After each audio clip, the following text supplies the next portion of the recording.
And just like that, streaming has started here at Mikerphone Brewing, Elk Grove, Illinois. Hello, YouTube. How's your mama?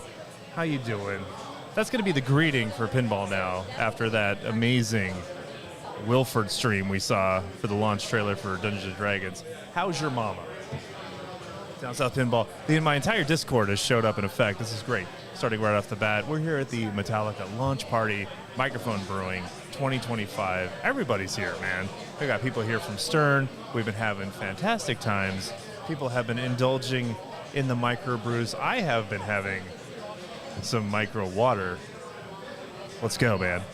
Thanks for counting down the chat. Appreciate it. We're going to see who stops by here. We're only steps away from Stern's enormous factory in Elk Grove, Illinois, where we were at. It feels like I was just there 2 days ago for the Dungeons & Dragons launch. I still have not ordered a machine, but dang it, it's been coming close, man.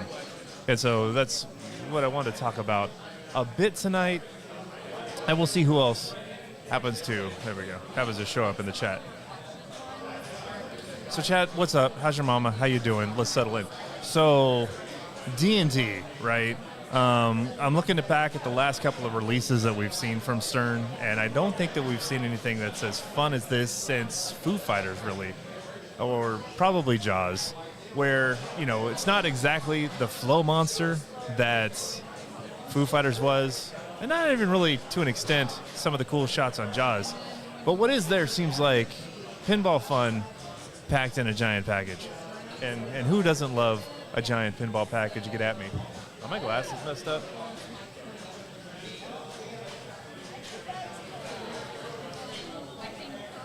Glasses and headphone problems.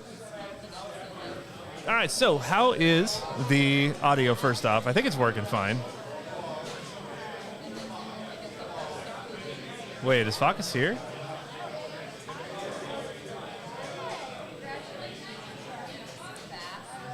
All right, so I'm trying to get an aerial shot of the tournament. There are, let me count, 5, 6, 7 games here, mostly pros. Got a Jaws topper over there, so that's nice. What I haven't seen is the Metallica topper. Where you at, Mikerphone? Where you at, Mikerphone, and not having the topper there? So D&D, like, I was thinking earlier today, with everything that's happened this last week, I almost want to do a year in review show for 2025 already, because we've already seen so much that's gone on. American Pinball future is up in the air. I'm LI Pinball in Discord. Oh, okay, so you're not here, dude. We're not in Long Island, although we're not terribly far from there here in the tropical Midwest. But we almost need to do a year in review just for all the things that have happened. The threatened shuttering of America's premier pinball manufacturer, American Pinball, just down the street. We should text Fix and see if he'll come by and jump on the live with us here. So the tournament is ongoing right now. It's going to go for about an hour and a half or so. Match play, tons of people here, and only like 7 games. So, but for being like right next to Stern, not a bad place. It's not a Jones soda. This is mineral agua, sir. It's sparkling. It's sparkling. Remember Jones soda back in the day? You could like send in your photos, and they would put a photo on like a bottle of pork soda or something. That was fun. I'm gonna put that right here. I'm drinking Diet Coke tonight because I have to drive myself home at some point. How's the ambient noise? Because like I can definitely hear and tell that it's loud.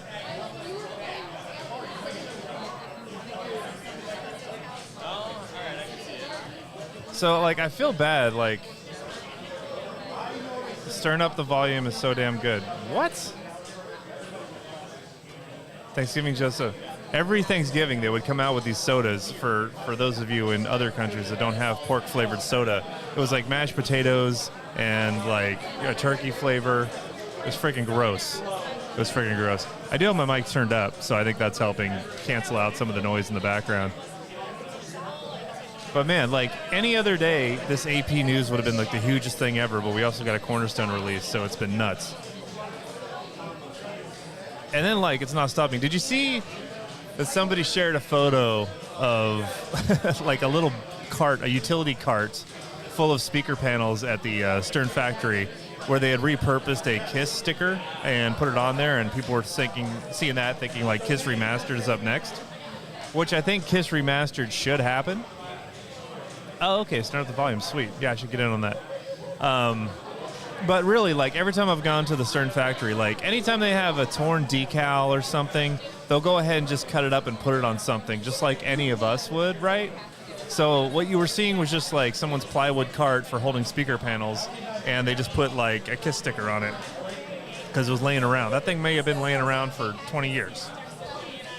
On their testing rigs at Stern, they still have ones that have back boxes from Ripley's Believe It or Not and Sopranos and stuff, so don't read too much into that.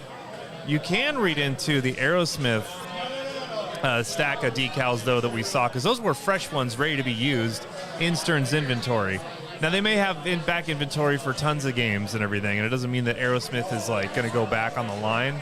And really, I think they've got plenty to run now that I don't think we really necessarily need to stoop to Aerosmith. All right, I heard from somebody that saw the wick topper and said it's pretty good. So there's some exclusivity for you. I don't know if there's guns in it. I don't know any specifics about it. I don't know that there's motion. I know that George Gomez had told me the other day that the wick topper's cool, and I think he mentioned that it had motion. We know that the X-Men topper will be a mimic with motion. I think that's awesome.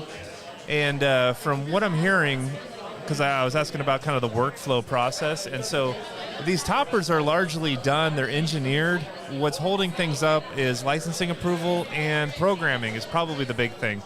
I don't know that licensors are typically like even 20% of what's, you know, determined a release date or anything. I didn't get the sense that they take an inordinate amount of time to approve accessories. But if you think about it with the topper, the lighting is integrated into the game. You know, it's not just a sound-activated LED strip that I can do. It's not tied to just a GI bulb. I mean, it's hardcore programmed in there. There's a node board in the topper, and all of that needs to be programmed, and they are going to prioritize programming the game first and code updates for the game because they're very pinball forward, as they say. But you know, secondarily, they need to come back and do a lot of programming for the node board and the light shows on the topper, how they integrate with the game and things. So I think more so than just engineering a topper and cutting plastics, like that's part of it that holds things up. Yeah, exactly. I mean, we bitch enough when a game ships and we need to do, you know, a lot of fixing up of those things. So let alone like you get your $1,500 topper and like it's down and not working until there's a software update, or God forbid they got to release a part and you have to go reverse engineer and put shooter lane guides into your topper, right? So Mr. Focus, Mr. Long Island, I think that is a very astute observation for you, sir. And so that's cool. That's what the sense that I got. But cool to know that these things are actually coming. I heard from somebody that saw the Venom topper that it looks pretty cool. I heard from people that have seen some of the other ones coming out that they're enthusiastic about them as well. And from some chatting that I had with somebody that had some foresight into the next year of games, I didn't hear any specifics about titles or who's on them or none of that. All I asked was, with you knowing what's coming out in the future, like, are you excited about it? And the answer was yes, which it's like, not only they're excited, but like people are going to like these themes that are coming. And so I like hearing things like that, right? You know, if someone with some foreshadowing was like, you know what, what's coming out is kind of lackluster, it would really kind of kill my pinball boner, right? So that's good. So I'm excited about what Stern's got for sure. I'm excited about what Spooky's got. JJP's got to have some fire around the corner, man. I just listened to the Patreon episode from the Pinball Show where they were talking about, this is great. They did a year's worst, which was fantastically fun. And they were banging on Avatar a little bit for the lack of toy mechanisms. They were making fun of the Kung Fu grip action for the McFarlane Toys character in the mech suit. And to their point, I think they were apt in saying that, you know, if you're gonna steal a theme from Stern, steal the mechanism for the mech suit as well, because that looked awesome. And I still, to this day, I say that the Avatar from Stern is awesome. How fun would it be? And again, like, probably no practical reason to do this, but what if they went back and remastered their Avatar game right now with like an LCD screen and everything? I still want to pick up an Avatar at some point and put it next to my JJP Avatar. I think having the two of them there can work.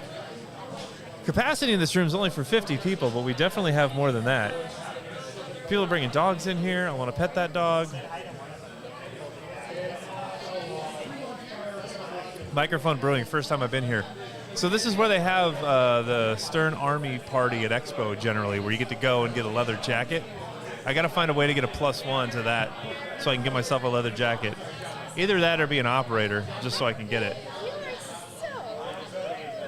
Wick Topper Hourglass. Who'd you hear that from?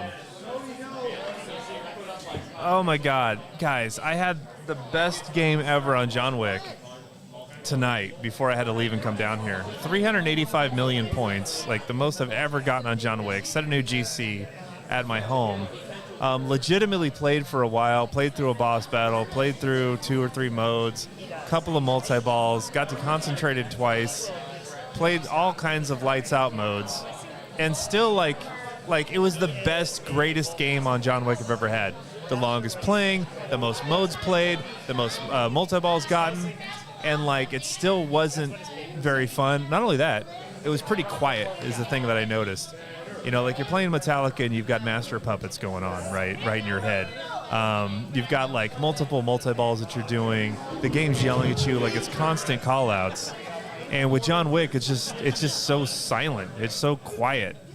And like I know that code can't make up for flaws in design, flaws in layout. What code can make up for, though, is like call-outs and make this damn thing entertaining. You know, I'm shooting like 30 purple shots in a mode. I'm actually getting them, but I'm not getting any feedback on, you know, like what I'm hitting, what's going on. So sleeves aren't long enough for me. Mike, I will totally take you up on that, and I'll send you a T-shirt.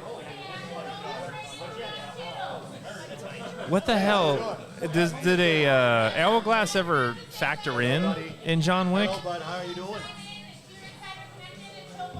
Rob and/or Otto is here somewhere. We should jump on. Guys, if you're in the Chicago area and you want to stop by Mikerphone right now and jump on an open mic, you totally can do that. Tim Sexton was absent. Maybe he's in Vegas. Fixing Stern extensor studs about right. Oh, can you imagine? Like, you get your side armor and you have to add a part or something to it. You're going to kick my butt. Do you have a Twitch channel? You know, I think I do, but I haven't really jumped on it very much. Oh, all right. My boy Ryan Berry just got in here. Good on you. What's going on, buddy? Ryan, what time is it there? Nearly 8 p.m. here. Wick Chapter 4 has the hourglass. There's got to be like a monster code update coming for John Wick, but I'm about at the point that I want to sell this game for $10,000 or whatever I can get for this LE, and I want to go get a Dungeons & Dragons just so I can play something where, you know, even if the code there is even more preliminary, at least the levels mean something. Tim Sexton, if you're in Chicago, come by here and let's spitball some ideas of what to do with this leveling system with John Wick. Good morning. What is it, Saturday? Or is it Sunday there? I'm missing Australia so much, you guys. All right, speaking of Australia, if John Borg comes by, I'm specifically going to ask him about this. I'm going to share a photo with everybody. And this is a game that there was a prototype for, and I guess Bally Williams was doing it in 2005, and John Borg worked on here as an artist, if Pinsight is to be believed, and that is a Crocodile Hunter pinball machine. And I would be absolutely top to bottom all over this machine. I guess 2 were produced, and it never went into production. But my God, man. My God. Steve Irwin pinball machine. I want it. I want it.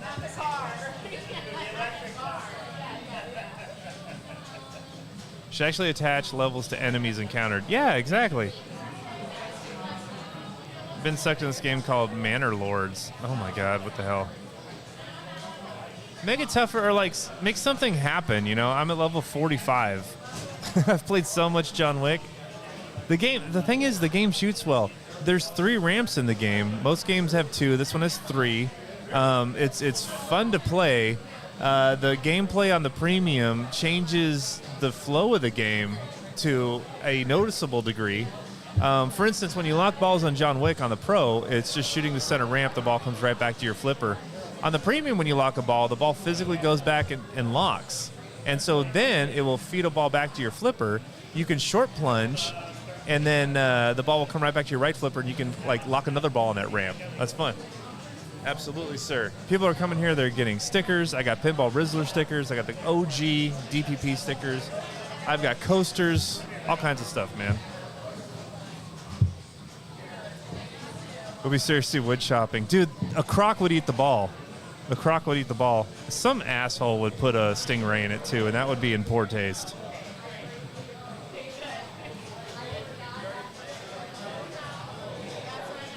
Oh, that's true. Yeah, he did unfortunately pass around that time. But if we're going to make a pinball machine honoring Barry Ausler, we can make one honoring Steve Irwin.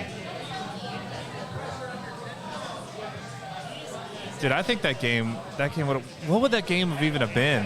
It would be like Granny and the Crocs, but like Irwinized. You'd have to have like a ton of crocodiles to bash. So I've been thinking about D&D and what people could do to personalize the game.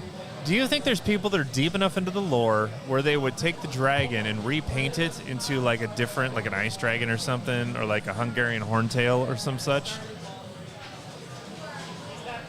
And Ozzy would put a stingray in it. I mean, take that, you. See you next Thursday. I can't say that word here in the U.S. It's like a really bad word. Ryan Barry's return to form in Phantom Tilt Pinball podcast. Dropped like 2 podcasts back to back. Both of them amazing, might I add.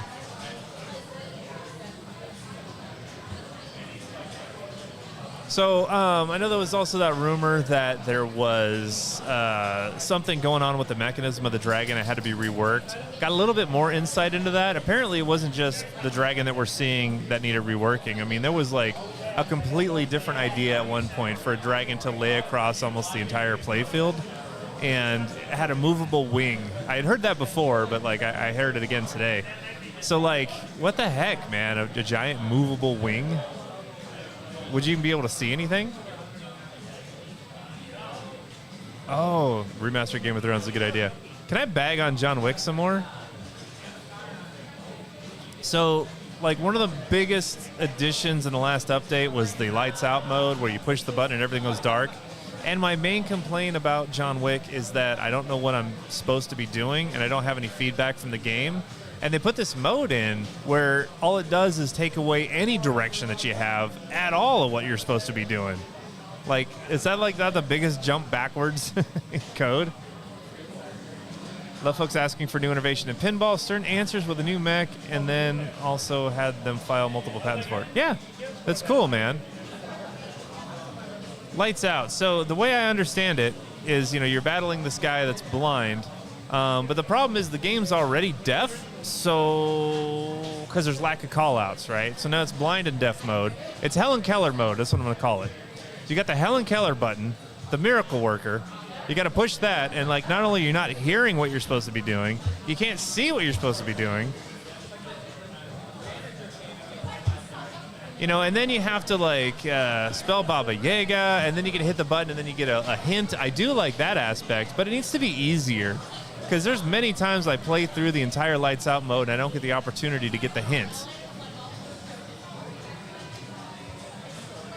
So, I know it's if there was more in the game, it wouldn't be that big of a deal, but it's like the really only thing they've added to it of substance and leveling up. Like, if I'm leveled up, I should get a free doorbell.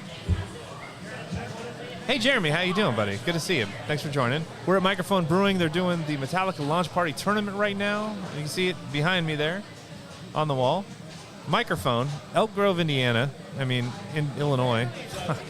Right around the corner from Stern Pinball. Kind of a project we've been wanting to collaborate for a while and trying to find the best way to do it. And so I decided, heck it, you know what? You guys are having an event. I'll just come and we'll do a pinball live stream from there. Why not? I could do it on my couch at home, but this is more fun. It's hard because you have to use the flipper to shuffle the insert lights so you can light more insert. I know, but they also don't shuffle intuitively. Right, it's like, you know, the right flipper does the top row and the left flipper does the bottom one. Yeah, so the mustache died today. I decided to do that coming back from Australia, man. You rubbed off on me so much. Like, I was becoming more Aussie. You know, it's like in Pirates of the Caribbean, if you're working for the Dutchman, if you're on the Dutchman for too long, you become part of the ship. Like, I was becoming part of the Australian culture, so like my mustache had to come out. And now that I'm away from there, I'm feeling like my Aussie draining. My Perthenhood is going away. Anyway, I should be hyping up John Wick because I want to sell this game and get Dungeons & Dragons. Essentially, or best offer. Has anybody seen Pinside? What are John Wick's going for? LEs. LEs with mods. Lovingly played by Don. Can be yours. I would take 10 grand right now for it. I'll even deliver it. I'm about to just trade it straight up for a D&D. And mustache is full of Vegemite. I was wondering why I wasn't going down the drain. That's probably why. That's probably why. I want to pet that dog. My doggy. Someone brought their dog. It's awesome. It's freezing cold here. X-Men is 98.50 today. Flippin' hell, man. I was going to be happy with 11. I'm fucking stressed, Thomas. So, like, I'm not sure if it's even worth selling it now at this point, or, like, wait until code is finished and prices stabilize and accessories come out. Because, I mean, this is Jack Danger's game, and it's not a bad game, and it's got a ton in it. 98.50 for an LE. FML. That's crazy. $9,700 Wick LE pending. Wick 9,300 up. All right, let's do 9,500 on Wick.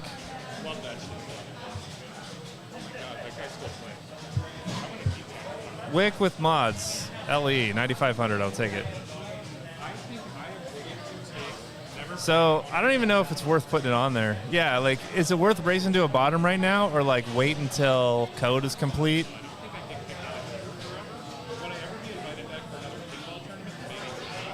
Wick's not a bad shooting game. It still has a good vibe, but can you imagine if you had a Wick Premium and you want to sell it right now, like with no expression lights? Avatar LE 10,000. I can see that. I would imagine the $15,000 Avatar CE is probably going to do a drop. I will say, on the other hand, my cryptocurrencies are making up for my pinball debts.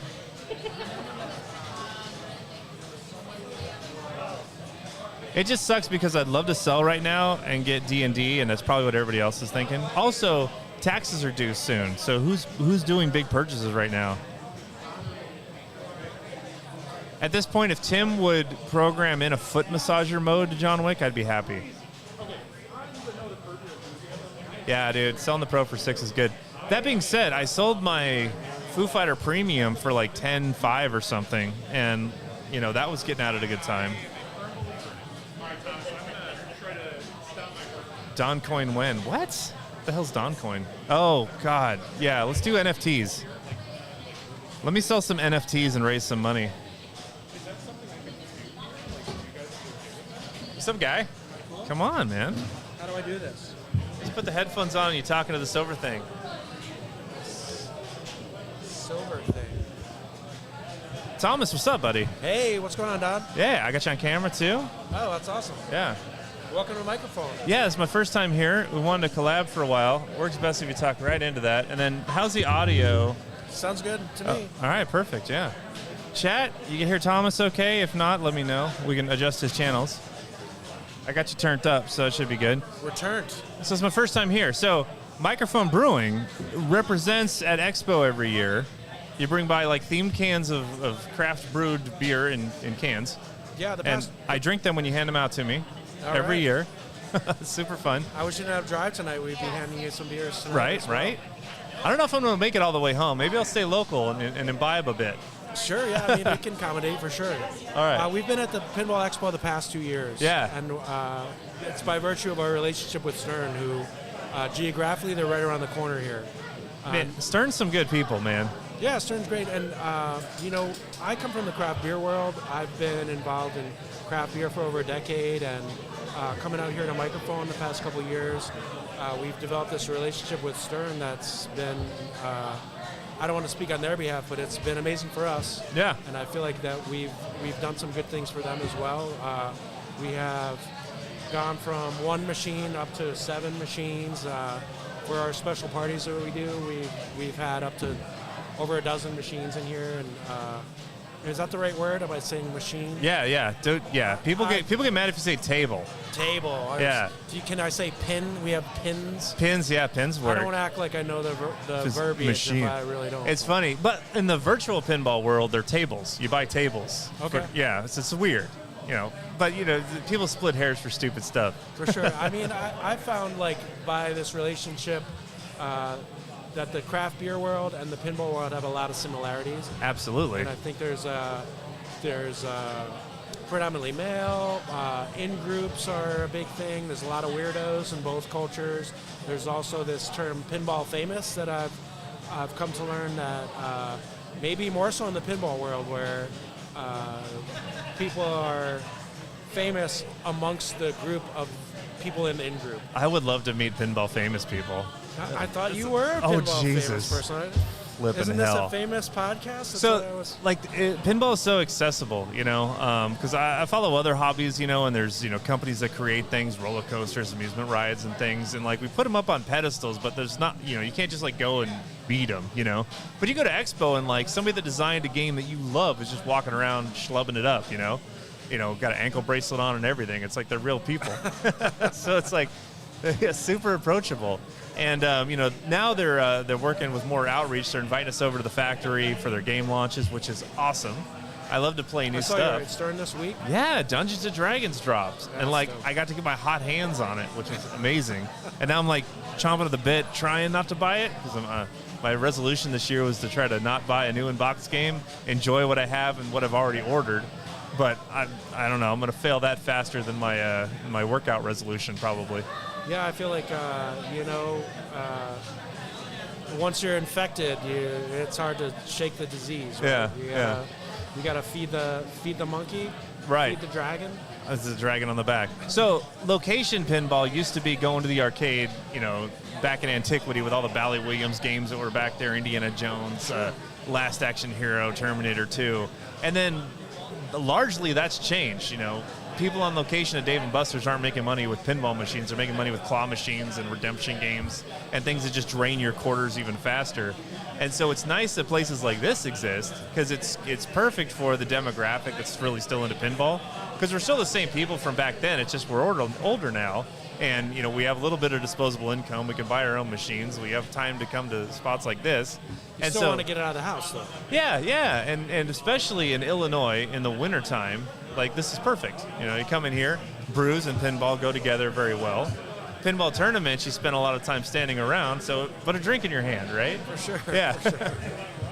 Yeah, so I'm glad to see the locations like this are doing well. I would die to, route games at a spot like this if I could find one near my house, Yeah, we're lucky here. We have we're geographically very close. I think we're just under a mile from Stern's. I drive by here all the time going to the factory.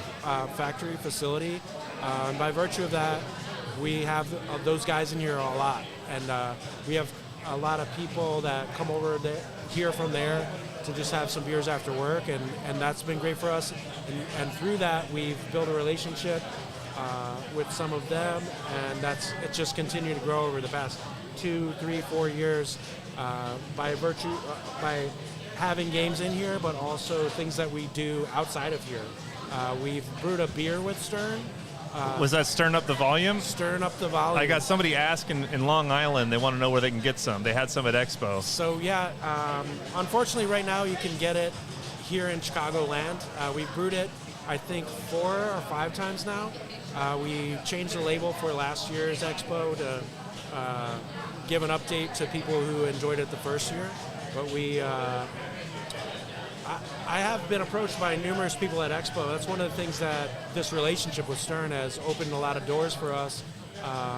We have this vibrant collaboration culture in the craft beer world where we brew beers with people from all over the country, all over the world. Mike he's been to Copenhagen. He was in Ireland last year brewing beers. Man. And I love me some Copenhagen. I got a friend out there we do podcasts with. I got people in Australia asking for it now too. There's a big shipping tab for that one, but I think that we've shipped beers around, but the fever for the Stern beer and it leans into that pinball famous ideology that we're it's this culture of people that are feverish for this stuff. Yeah. You know, they want everything, and we've seen in the craft beer world where they come by our booth and they want our stickers and their beers and they want everything. But I got 2 people from Australia now that want it.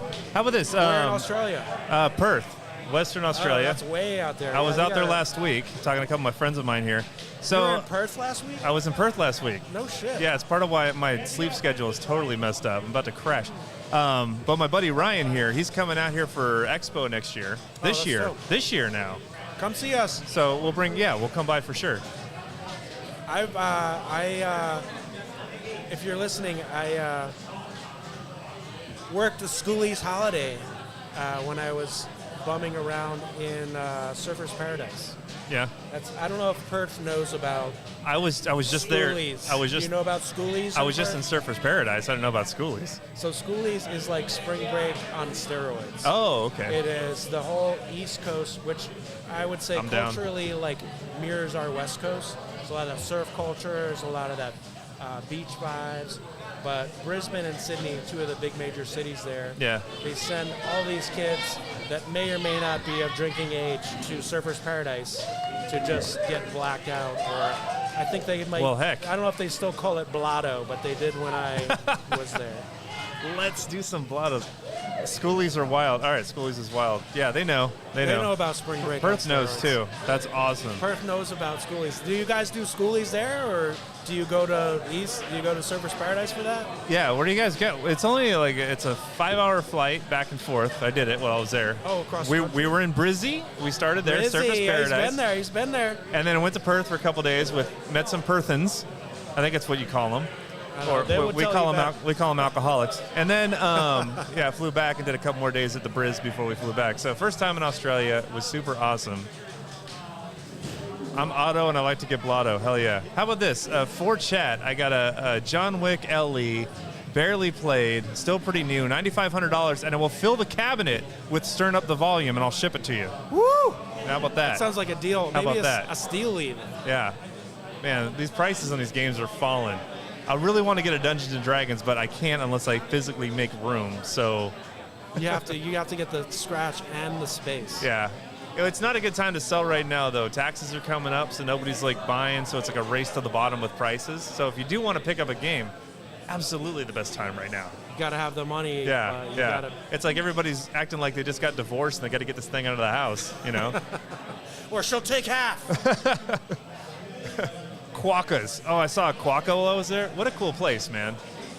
It's like, I don't know, sometimes it's a tiny marsupial animal. I saw it at the Australian Zoo. Okay. Yeah. Maybe a koala cousin? Yeah, or something, man. Yeah, folks travel over there or they do schoolies on Rottnest Island with the quokkas. Oh, my God. I'm trying to translate what you just wrote. You got to put the accent on it. That's where a lot of it the understanding comes through is the accent. So, do games rotate through here pretty frequently? I mean, a new one just got released. Is going to be leaving the factory in about 6 weeks. For sure. So one of the things that we deal with here, by being a brewery, we have certain tax structures and our business license covers certain things that we do in the beer world.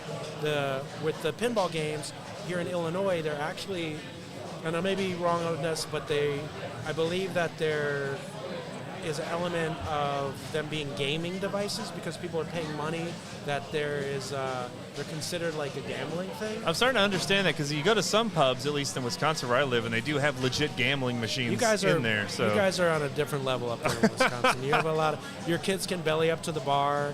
Do you have pull tabs here, or is that pull a Wisconsin? Tabs is a strictly Wisconsin thing. And I've only recently been exposed to that. I've been exposed to you know, in my travels, My 13-year-old plays pull tabs. gambling and strip clubs and that kind of thing has always like kind of skeeved me out a little bit. Yeah. But the pull tabs thing is right there, man.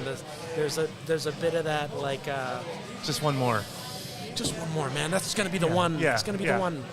I'm due for it now. I'm due to They hit. owe me. But that. Do you have a pull tab problem? Yeah. You don't know. But by virtue of there being this different tax structure and this different like. We work with an intermediary. Our guy Gavin, who's here right now, he owns and operates the games for us. Yeah. He's got a relationship with Stern, and he gets the games directly from them, and then he pulls them over here. Because we're so close to them and we know them very well, we're kind of like a showcase spot for them. So they have people that come through and will like. A couple of months ago, a guy came knocking on a day we were here. Well, we weren't open, and he had a group from Japan. Yeah. That were, because Stern's worldwide. And that's one of the things I've come to learn by virtue of this relationship is that not only is Stern the biggest producer of pinball games in the country, but they're also the biggest producer in the world. That's true. And they have this worldwide footprint that... This is like the epicenter of pinball, man. It's insane. How cool is that? And there's a history there, like with Stern and Bali Midway and pinball games. There's a rich history here in Chicago and Chicagoland that I've only come to learn about through this relationship with Stern. And when I go someplace like the Expo and I see all these other producers and the culture there, it's like, it was like when I first came into the craft beer culture, it's like you've got your own way of dressing, you got your own inside group, you got your own weirdos, you got your own famous people. It's like very much like they're all weirdos, as chat said. What's up, Kaz? There's very much people are in it and people that are on the outside of it, and getting like kind of to get in touch with the like Marco, the like Emotos, and these, like other companies that are related to the pinball world, and all these different characters and people that you make a whole career out of it, like a lifestyle. Yeah, too. I mean, there's an industry there that people can grow into, and that benefits from them being a part of it. That's so funny. You came from the craft beer world. You know, I was from the theme park and roller coaster world. Oh, wow. But then I also loved games and stuff. I started getting arcade one-ups at home, and then it's like one day I just went into this metaphorical, expedition hall, and all of a sudden there's this whole world going on I had no idea about.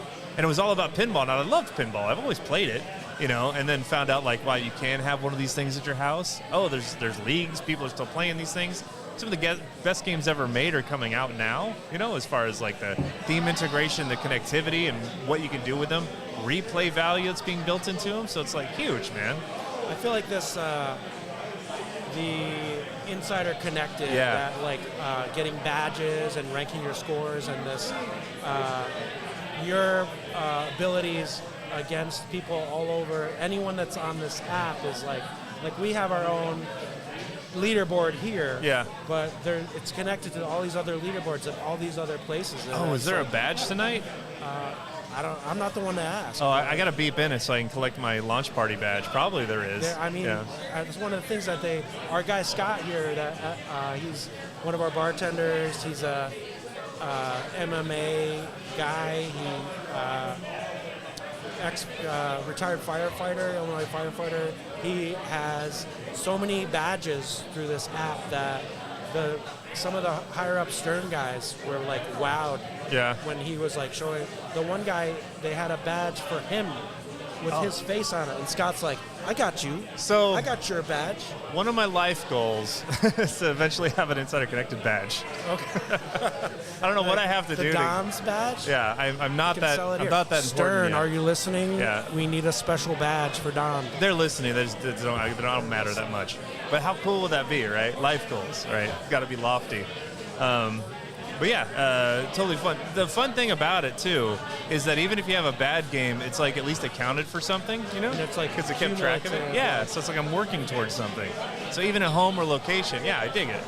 So Mike, our owner here, he usually has a game or two at his house. Yeah. And I think he might still have the Foo Fighters game at his house, but he says he plays at home and it doesn't rank him, and it seems like a waste of time. Yeah, so which is like kind of like outside looking in, that sounds like a bummer. they have it set so you can earn achievements at home, but like they get an asterisk, because it wasn't at a verified So it's location. like a fake, Well, yeah, because you score. could take the glass off and cheat and unlock everything, So they have it baked in that if you really want to earn it, you got to do it on location. and at outside looking in, I would say who would do that, but having been exposed to the pinball world, someone would definitely be doing it. You're all weirdos, it turns out. Yeah. I mean that in the best sense. The weirdos are the real people that you want to be involved with. Yeah, but it's so much fun now that these games are a cross between, it's got elements of a slot machine. You just want to keep playing to see the lights and everything. Sure, It's yeah. got elements of gaming. Like it's a game you want to practice and get better at. It's got elements of a model railroad. You want to sit there and like add new little buildings and things and make stuff better and mod it. So it's like all these things all together in one machine. And that's part of it that at the expo, at least, really piqued my curiosity. We have this like relationship with Stern, top producer, amazing games, amazing playability. They're always coming out with new stuff, always having these crazy collaborations. But that corner that was like the builder's corner. Yeah, or the homebrew. Homebrew Yeah. corner. That's from our culture. That's stolen true, from yeah. the pin. Yeah. You guys stole that from us. I get it. But that like Well, that just blew my mind. That was just- Homebrew, yeah. there was this guy, and you probably know him, but this game, I still think about it all the time, Trashland. Yeah. This Trashland game. And it had like all these different weird things that like, with Stern, it's like amazing these different technological things that they add to the game. All the bells and whistles, Yeah. all the lights, all the cameras. But this guy Trashland had, is like performance art. it was like he had a vertical playing field, he had this underneath the thing, it was like all these different elements, but it was all in that older, like more analog like vibe to it. Yeah. It was like no bells, no whistles, but still that like insane creativity and playability and like just like drew me in. Like Yeah. Part big of the time. part of the fun of homebrew is like there could be some dream. I love weirdos. There could be like some dream concept that you want to see made that'll never, because it's not practical or whatever, and people just said, heck it, I'm going to make it myself, and then they do, and like innovation comes out of that. And the best thing I saw at Expo last year was like one of the last nights I saw a lot of the execs and designers from pinball companies just flooded over there and just started going over everything that was there, like all the concepts and things, and saying, oh, that is clever, that is neat. We should do it. So how cool would it be if like some of that gets adapted and shows up in commercial machines now, Yeah, out of for like sure. out of like the laboratory, or some of that talent gets tapped, to make machines and things, because that's happened. Designer of Godzilla was a homebrew guy. Okay. Designer of Foo Fighters did a homebrew as well. So they're tapping like some of the best talent from there and like bringing it in. I love that. It's like the Bush League. Yeah. almost. Yeah, like the licensing fee for a Nintendo property is like near impossible, right? But I can start banging away at as Legend of Zelda at home if I want. So that's what I'm doing. Okay. And it's never going to be like commercial quality, but I'm learning a lot by doing that process. And then maybe my next game will be better, or the third one after that, based on what I learned. So Learning by doing. yeah. I legitimately just had a Stern machine at home, and I just measured the dimensions. I went and got 3/4 inch plywood, and I made my entire cabinet. So that's one of the things that I've heard, and this is not my I worked at an arcade bar. Yeah. One winter, I've seen the like hood pulled up on these machines. There's a lot of like newer technology, but there's a lot of older technology as well. But one of the things that I've heard about the Stern and especially their newer machines is that there's this.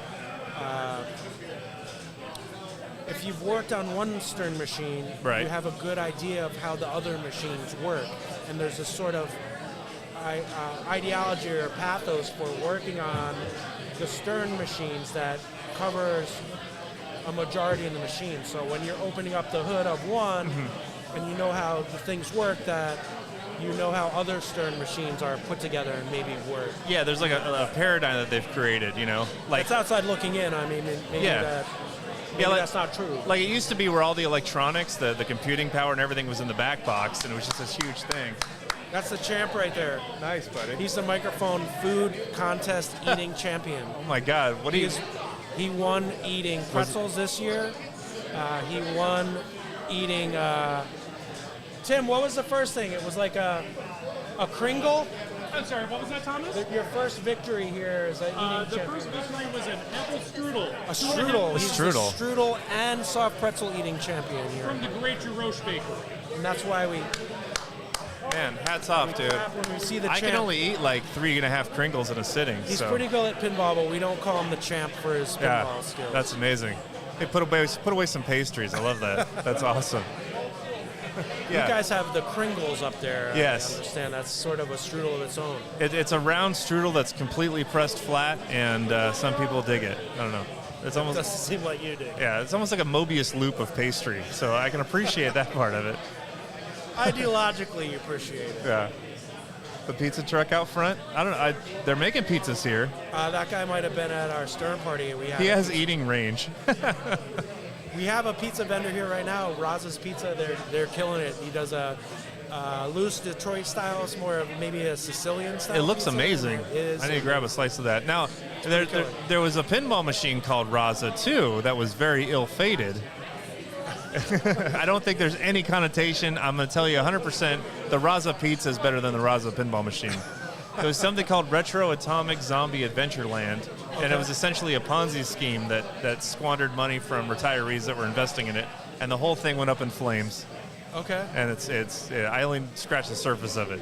That's like a man. I mean, I know about Pinball Famous, but I didn't know about Pinball Scandal. Lore. There is lore, Pinball sir. lore. There's depth of lore. Yeah. I do actually know a little about Pinball Scandals by way of the Twippies. Oh, yes. You heard about that. Heard about. I only this past year learned about the Twippies. Our friend Emoto, Yeah. that you likely know from Marcos.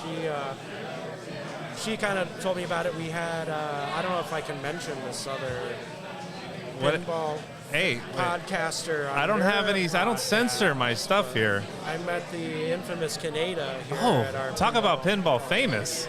That's where it. And well dressed and handsome, He and had these like designer sneakers on. only he is allowed to put pinballs near windows, apparently. That's why I started talking with him, but I learned later about his notoriety and this Twippy thing. We actually have been nominated for a Twippy here at Mikerphone. We also Twippy votes are open until the 20th. Also, our Cheryl, who runs our pinball tournaments, has been nominated for a Twippy as well. Don's Pinball Podcast is in 2 categories of the Twippy this year, so Well, just I feel saying, like anything 5'2" and handsome. Oh, you've met him. it's an honor to be nominated. But, I think that it's super cool that we, this isn't something that we focus on. Yeah. We have this relationship with Stern. We have the pinballs in here. We do these tournaments. We have these events. But we're a craft brewery. This is like this is a great thing that we do here, but it's not our bread and butter. And to be nominated and be in this conversation with these other places is pretty rad. A lot of Kaneda fans in chat here. It's pretty rad. Yeah, it's a controversial character. I don't understand. I only loosely understand. I feel like a little bit lame for name dropping someone I only loosely met, but it's that Pinball Famous. It just makes us better by association, I think. World, right? Kaneda is a clown because he brings us so much joy, is what I think they mean by that. Yeah, Because very good. he causes humor. Yeah, Makes mirth. us laugh. More mirth is always a good thing. Some people were upset that he was in here taking selfies with Gary when he was here. Oh, well, I think he's still allowed here. He wasn't allowed at Expo was the thing. So, Wow. Banned from Expo. Unfortunate, That sounds like kind of hard to do. Yeah. We need to start a petition, see if we can get him back. The Twippies will be in Houston next month. Okay. I got myself a ticket to go down there. So we'll be on site there. Barrels of Fun, pinball company just started up, I think, in the last year down in Houston. They did that Labyrinth machine. Okay. Rumor is they've got something else new coming, an 80s movie license that has been rehashed. Some say Dune. Oh, wow, that's The a tough get. Spice Melange. So we'll see. I know a lot about the Spice Melange. Okay, very good. I've seen, I have used both the original Dune featuring Patrick Stewart and Sting. Yeah. And, what's the guy who was on Desperate Housewives? I have not. Paul Atreides guy. Oh, okay.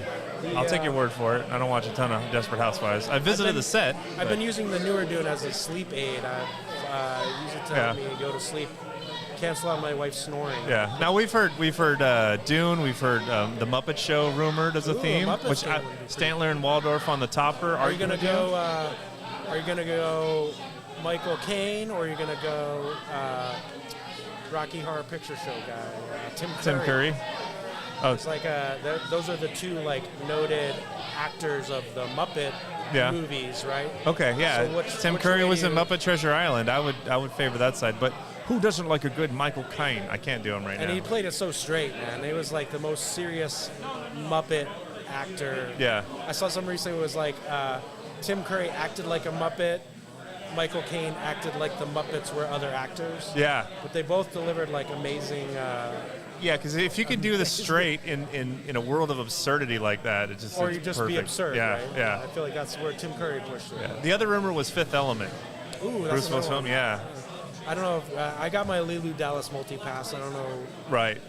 I've watched that movie a number of times. The multi-pass would be the shooter rod, but you would have to have Ruby Rod what about Gary all over that game. What about Gary Oldman? Yeah, that would be a weird shooter rod. Half of it smooth, half of it got hair on it. Yeah. What a great Ruby Rod. I feel like he's like loosely like in that podcast universe. Maybe. Yeah, for sure. We're being attacked by a gelatinous cube. Oh no. I got sound bites from the Dungeons and Dragons game. I'm proud to fight alongside you. They got Kevin Smith to do voices for Dungeons and Dragons. I'm proud to fight alongside you. He plays with the Paladin character, the Dragonborn in the game. How would you, like, would someone know that's Kevin Smith? I mean, when you hear him talk, yeah. But they got Michael Dorn to do the voice of the dragon. Oh, Dwarf. Come here, yeah, for sure. tasty traveler. Yeah, man. Big Next Generation. Yeah. Oh, dude. They could do another game now of that, with like all the LCD screen assets and everything. I love that show. TNG for life. I had a sort of contrarian. It's not Jack Black. Contrarian friend that said that Deep Space Nine was the superior Star Trek show. And I feel like I disagree. Maybe it's nostalgia. Maybe it's Odo and the bad CGI. Maybe it's like a drama study or something. Objectively, it was you the can maybe Dominion make Wars. That like. But the fun part of Star Trek was you were going somewhere different every episode. Right. You were on the move. Deep Space Nine, you're just like everyone's coming to you. Bajor, yeah. And then the Ferengi bar. I don't know that. It was essentially a glorified truck stop in space. It was before the wormhole opened. Yeah, that's true. But the wormhole opened up a whole new world. DS9, Cisco. Can you see our dog-friendly? I love it. I want to pet that dog. This guy. The dog's been chilling here this whole time. Virtually pet that dog. Next generation for the win. I want to pet that dog. I want to pet that dog. I want to pet that dog. He likes it. He likes getting pet. Yeah, Jamie, where you at? Why aren't you playing here tonight? Jamie's in chat. Michael Caine. Michael Caine. Brother. Have you ever seen the movie The Trip? The Trip? It's Put it on the list. A couple British comedians that do like I think one of the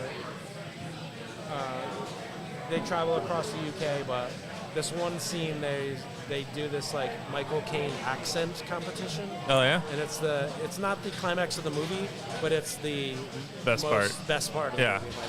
All right, we'll look that up on YouTube. Michael Caine. Chat, mark that down. The Trip. Jamie P's too tired. Instead of Star Wars, Borg should do Spaceballs. Agreed. Ludicrous speed, multi-ball. Yeah. I want to pet that dog. I want to pet that dog. Oh man, that's cool. You've been to Australia. Yeah, I had zero money when I went to Australia. Yeah. I went to New Zealand first during the winter. I was a snowboard bum. I spent all my money doing that, and then Australia is snowboarding mecca. My ticket. I was there in the summer though. Yeah. There was no snowboarding in the summer there, and I quickly went north from Sydney and went to Port Macquarie. Wound up in Surfers Paradise.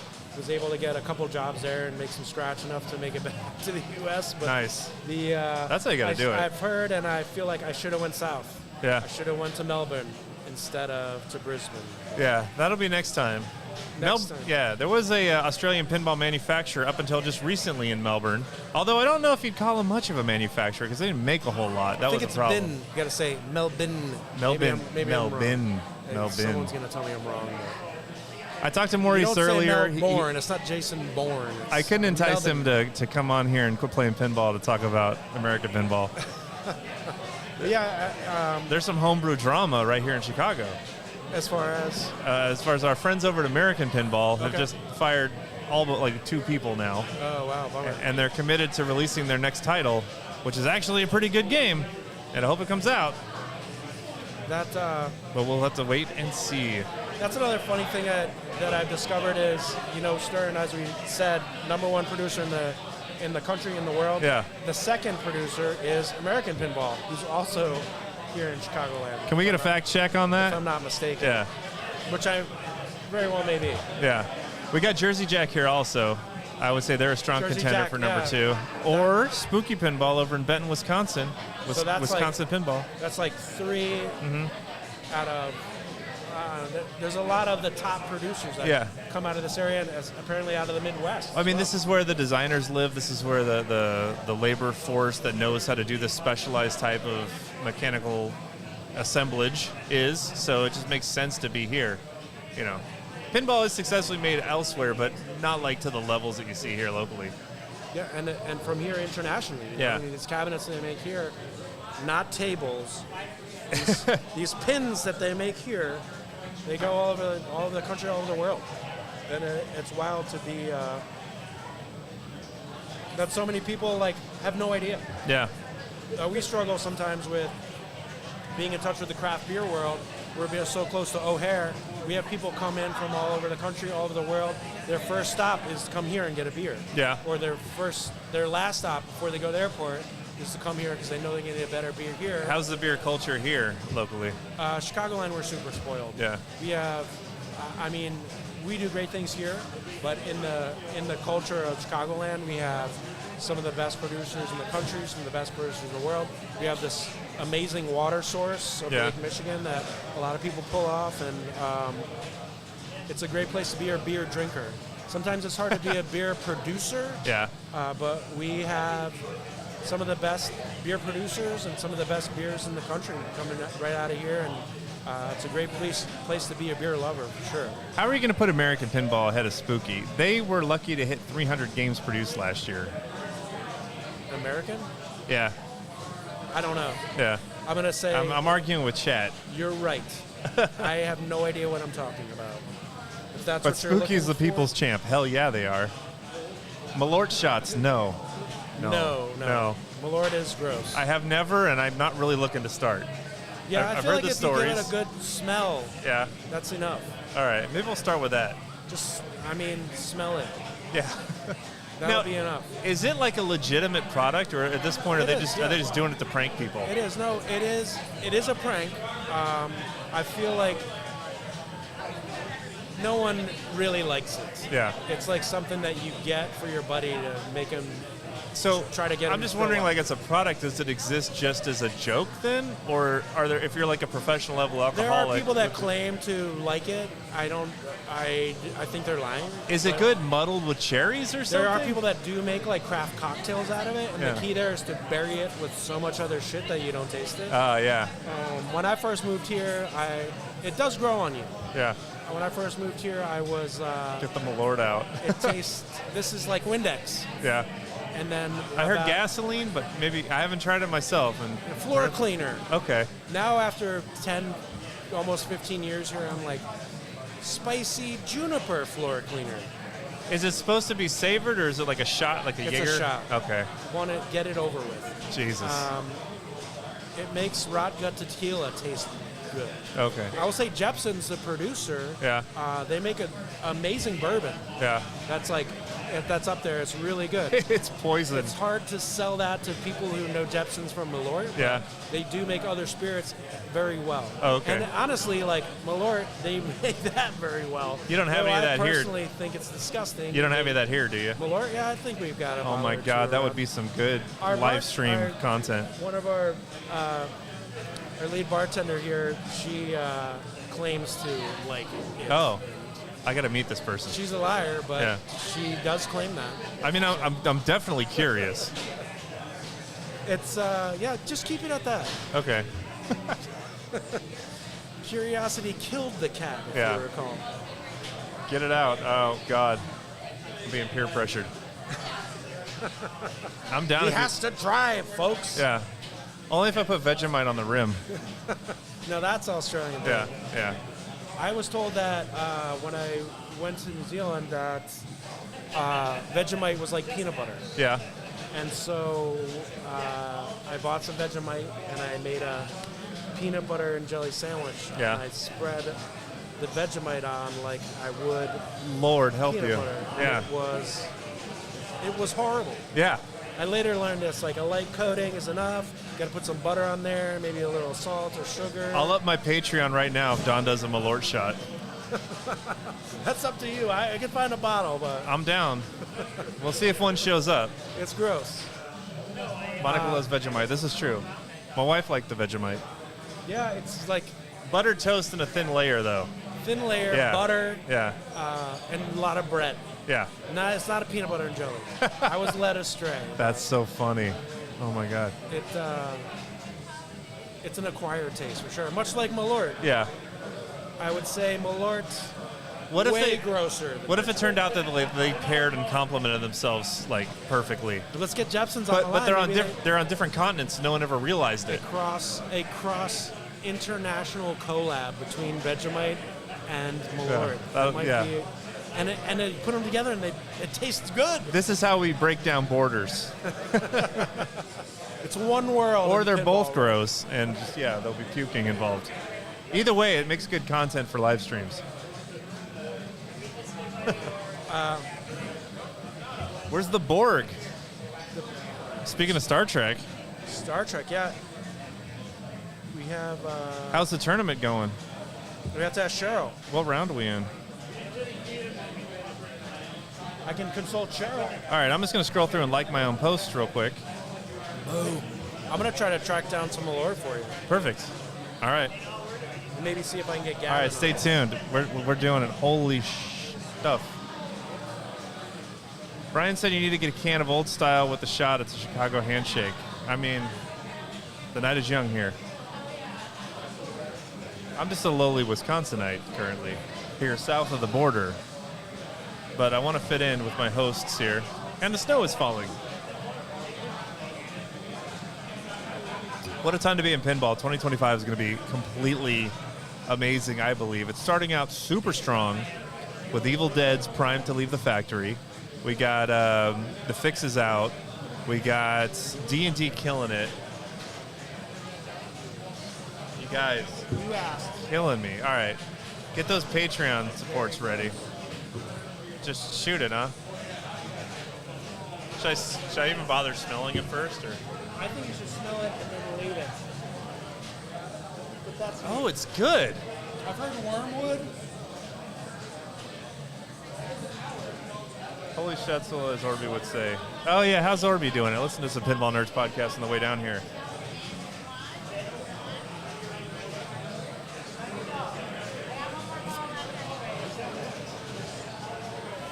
I mean, like, it tastes like this is the bitter ingredient in hand sanitizer, so kids don't drink it. Yeah, cleaner. That's what. Yeah. Yeah. I feel like I just I lick the counter at my dentist's office or something after it's been sanitized. If you're trying to make like tequila taste good, This is truly. do this first. This is terrible. Yeah. Like I can't find much of a redeeming. I don't disagree. I think I'd put it neck and neck with gin. I think because I don't like gin at all. Yeah, it's 100%. It is like all in. Man, I feel like I'm initiated now. You're in, dude. Yeah. You're in. All right, man. South of the border, over here. South of the Wisconsin border. I got Cheryl who runs our tournaments here. She'd like to talk videos. Oh yeah. Let's get Cheryl on. All right. Cheryl. I was prepared for so much worse. So much worse. I'm actually keeping it down. I had some purple Mad Dog 2020 once, and I couldn't keep that down. Oh, are you comparing Mad Dog 2020 to Malort? Yeah. You know what I love about Malort? First of all, have you guys said Malortica yet? Because you Malortica? like Metallica, but with Malort, right? Like Malortica. Yeah. I love Malort because I used to shoot whiskey. Yeah. And then the next day, like, you think about a whiskey and the way it tastes, and you're like, ugh. But I have no idea what Malort tastes like when I'm not drinking it. Who knows what Malort tastes like? Not me. Yeah. Anyway, I want to talk about the Metallica game. Yeah. Can I talk about it? How's it going? It's going great. The tournament's going great. I got a job at Stern like 9 months ago. I'm an electrical engineer at Congratulations. Stern. Thank I think you. I met you before. Right, we met. Yeah. Hell yeah. Yeah. But Metallica was the first game I got to wire up. I wired it my first week. And it's so intricate. There's like 3 magnets in the game. Yeah. There's so many mechanisms. Most games on Spike 2, the remaster, they updated it from the SAM system to the Spike 2 system. Did it have to get like completely re-engineered for that? I mean, it's like all of the mechs are the same. You know what I mean? But like the cable design was a lot different. Yeah. And it's got like, now it's on like a distributed node board system. So most games have 2 core nodes, right? And then all of the cabling goes from those nodes to every switch, every light, every mech.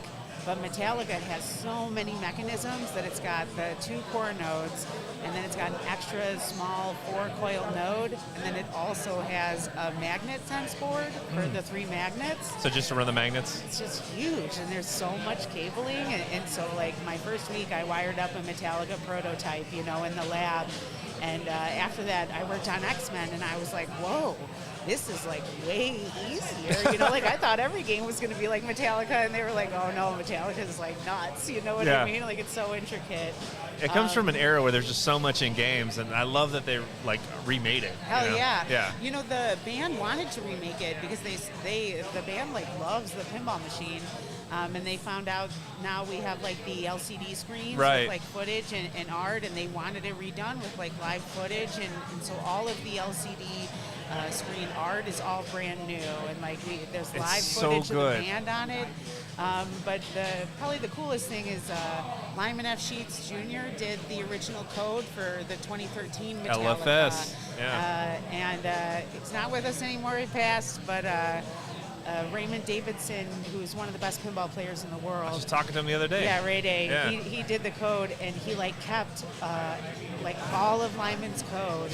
So everything that's new in the game, there's like new songs, there's new modes, but like everything that Lyman did and made is like still in the game, and it's beautiful, I love this game. Yeah, I was fortunate I was able to get one at launch. There's a location that I do custom builds, so I powder coated the whole thing and put mods in there and stuff. So that'll be going out to the One Up Lounge in Bellingham, Washington here next month for their launch. But I've been able to enjoy it the whole time I've had it, and it's like every little bit of criticism I had for the original game got completely blown out with this. And it's like the art is so much better. I love the Well, I love Dirty Donnie's art. You Yeah. know what I mean? Like the original art's great, but John Borg actually told me in the lab, as the engineer that like wires up the prototypes in the lab, I don't see the art on the playfield until the photo shoot game. Okay. And I'm like, I was the one who wired up the photo shoot Metallica games, and that was the first time I saw the art. And John Borg came in, and he was like, you know what? Like, I love Donnie's art. When he came out with the art package, it like blew me away. But when I originally designed the game, this is kind of more like what I had in mind, like what I was expecting. And he was like, and that, it blew him out of the water when he saw the original art package, but he was like, it's cool to be able to get both, Yeah. And also, like, wiring up the prototypes, there's all those little UV flashers. Right. But when the prototypes, they're all just like blank wood, they don't have the art on them. So I had no idea that it was going to have that, UV like... reactive? Yeah, that like UV paint and stuff. Isn't it cool? It's like awesome, underneath the right? hammer when like the key shows up the when you can key. lock. It's like that's cool. And Sparky has like all the skeleton and UV paint, so like all those UV flashes and then on Sparky. the 4 band members' heads it's like have like half skeleton zombie that's faces. cool, It's so right? cool. That's yeah. fucking rock and roll, dude. So that's metal. more of that, please. I love That's it. Cool, yeah. Anyway, I gotta go play. All right, Chad wants to know, what are you working on next? I know you can't talk about I that. can't Come talk on, about guys. it, but all right. But D&D got right. We announced D&D. Yeah. And D&D is sick as hell. My favorite pinball machine of all time is Medieval Madness. Yeah. And I'm like a fucking fangirl geek, right? I You know love what I that mean? theme. So Yeah. to work on D&D with Brian Eddy, I was like, I made a joke in the lab like really early on, and Brian laughed, and I was like, Brian Eddy laughed at my joke, man. You know, it was awesome. Really quick for the complexity of the electrical engineering with between Metallica and X-Men, is D&D like in there in the middle? Is it more like an X-Men? D&D has 2 core nodes like they all have, but it does have like the premium has an extra board for the servo motors. Yeah. So like the pro, the Dragon's like a bash toy, and it's cool. The Dragon's fucking sick. Dragon's it's rad. awesome. But on the premium version, the Dragon like spits balls at you during the multi-ball, and it has a motor where like the head moves around. So it does have like a third kind of node for those servo motors. Yeah, my good friend Orby mentioned it was like a hockey goalie because he like lowers his head. It He's is, yeah, he blocking. like blocks you. Yeah. It's cool. It's really cool. I love Like, you it. dragon jerk, get out of here. Yeah, that fucking, and it's Michael Dorn is the voice of the dragon. Come Worf. here, Hell tasty yeah! traveler. Hell yeah! Love It's it. awesome. Freaking yeah. Worf, man. Yeah, sick. Yeah. All right, I gotta go play All right, my man. game. Thanks for letting me talk. Sure, yeah, no problem. Anytime. Open mics are fun. So people want original themes in pinball, but I don't know that that's really what you mean by that. I know you want things that aren't just another Marvel pin, another movie pin, another music pin. You want something different. And so D&D is fitting that perfectly. Like, an original theme would be like, we're doing this game called Casino Chaos, and there'll be a roulette mode and a Texas Hold'em mode, and you're trying to get to the Baccarat Wizard mode or something or whatever. But it's like, there's nothing really to hang that on. But like D&D feels like an original medieval fantasy theme, but you get to borrow all of those assets from D&D because you went with a license. And so they didn't have to come up with, these different characters and these enemies and this lore and this story necessarily that would just be a cheap knockoff of D&D. They could draw from all of those assets that have been proven for 50 years and create an original story with it. So I think when I think original theme, this is what I'm thinking. You can take a license, but do it in an original way, and that makes it awesome. Chat, oh my God, I think the Malort's hitting me. What the? I feel like I got hit by a septic truck. Dude, she's awesome. Electrical engineer from Stern Pinball. I have met her before. I thought she was familiar. I was at the factory, and I think she came by and introduced herself. Dude, get this dog on camera. Oh, there it is. Puppy. It's the puppy. Do you want to talk? I want to pet that dog. Jack Dander described Foo as original theme, but with the band name as a title. I love that idea. Rather than just unlock each one of the Foo Fighter band members and let's get to the concert and let's play a song mode. It's like they're all going on a Scooby-Doo adventure. That's amazing. So like that, I love that, because if you do an original theme, you got to come up with all of those assets yourself, the characters, the art, the music, the sounds, and like all that takes a lot of time. All that takes a lot of money. And so, yeah, you're paying for a license to license that property, but you're getting assets. You're getting access to like professionally made stuff, not just like, okay, can we pick one artist and have them create all these characters and things? It's like you can draw from what professional artists have been producing for decades and bring that in, rather than just have like a rubber suit monster game, you can do Power Rangers, and then you've got all that lore and all that footage and all that data you can incorporate. So I'm okay with not having a completely original theme as long as it's a license that's used in an original way. See what you think. Michael Fogos. Jack described that on Nudgecast. That's the truth. Who feels like an original theme. It's weird seeing everyone I know just standing behind you. Just rude. Oh man! At this point, now that I've been malorted, I feel like I'm a like official Chicardigan. Chicardigan? What do you call yourselves besides alcoholics? Barrios original theme. Galactic Force original theme. The one theme I see running through all that is a lack of product development, like no project leader, I'm not used to you being here. With Galactic Tank Force, it feels like I mean, a lot of creative energy was expended for that game on layout, on art, on music, on rules, and like just vibe. But I feel like everybody was kind of just like making their own thing. It was like 5 different directions, and it all got cobbled together. There doesn't seem to have been a strong leadership position over that to make sure that the music would make sense for the theme and the story they were trying to tell. Disney, for as corporate as it is, makes sure everything ultimately serves the story, and then markets it and price gouges us to make whatever they're making. But like the core story element is what everything is hanging on, and so like as long as that story is working, everything else will fall into place. And when you have a story as complicated as Galactic Tank Force, I was trying to explain it to my parents the other day, where there is like, and a lot of it is unclear, but there's some sort of intergalactic force paramilitary service that is protecting space cows making anti-gravity ice cream from Sonya Blade from Mortal Kombat 3, who wants to make the ice cream for herself, but like, what's her motivation? Can't she just buy the ice cream? Why does she have to steal the cows? How's she going to create it? Is she trying to ransom them? Who does she represent? Like, none of that is explained. None of that is fleshed out at all. And you got the whole thing dripping with creative ingenuity and Christopher Franchi's awesome art and some dubstep music. But the tone of the game is all over the place. 1 minute you've got, Professor Prophet or whoever and his frickin' sprinkles that you have to gather, and it's all kind of slapstick and very silly and cringy. And then the next minute you're pumping fudge, and it's like all these, bum fun jokes, which just like does not match the tone of the rest of the game. And it's like, it's fine if you want to take it in that direction, but like make that the direction, So there's all this like innuendo-filled game. Fine, do that, but that's like literally the only mode that has fudge pumping, right? And then you have the cows twerking, which is like a little more lighthearted, but then you're back to like harvesting sprinkles, and like there's 1 ramp in the game, and it's like, why don't we have 2 ramps? Well, it's strange. And I think what they were lacking was somebody that wasn't necessarily an artist, a designer, a coder, but like just somebody that's a project manager to keep everybody on the same page and go from there.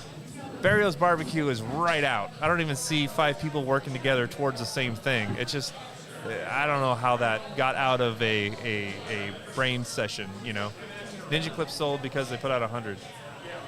In your endo. Black Knight Sword of Rage, kind of licensed team. Yeah. This is Gavin. He's our operator. Gavin, how you doing? Howdy. Want to jump on? Sure, why not? Come talk about operating games in Northern Illinois. I can do that. Yes, dude. Gavin's All right. here, man. The Let's man see. behind the 7 games. All right, buddy. Appreciate it. Thanks for the Malort, man. That's going to stay with me forever.